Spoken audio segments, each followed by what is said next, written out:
going in and trying to play it out of there. If it's a dry creek bed or something like that, player can try to do that. But in this circumstance, this is a full pond. Can't play it, but we know it's in there. What are our options? First option, we can always go back where we last played from, under stroking distance with a one-stroke penalty. Okay? If it's on the teeing ground, we can re-tee it.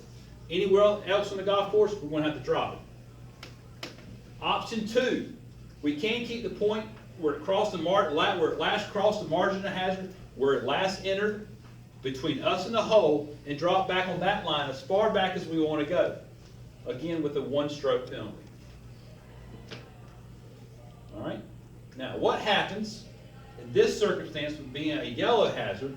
We carry the hazard, but it rolls back in, and we're unable to play it.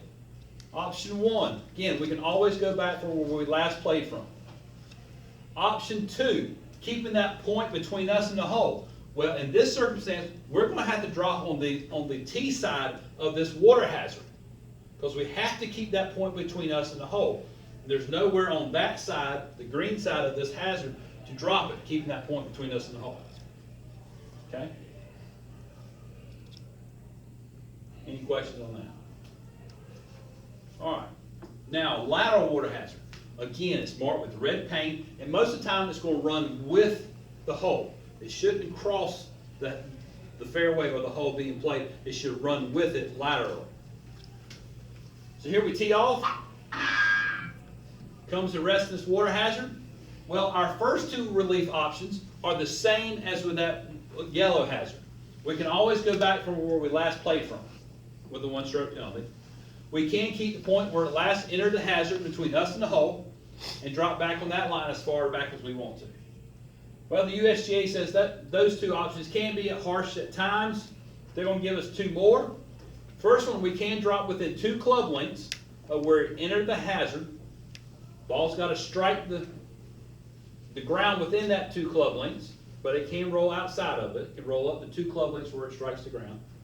Okay. Option 4, if you can find a point on the opposite margin of the hazard, on the opposite side, equidistance, got to be the same distance from where it entered. If you can find one on the other side, then you can drop within 2 club lengths of that spot. Again, with a one-stroke penalty. We don't see that very often, but we do have a good video that'll give us a good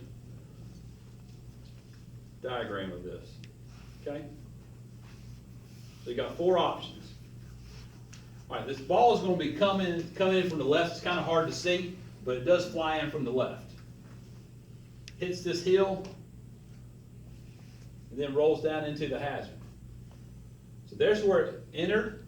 We find an opposite side, and drop within 2 club lengths.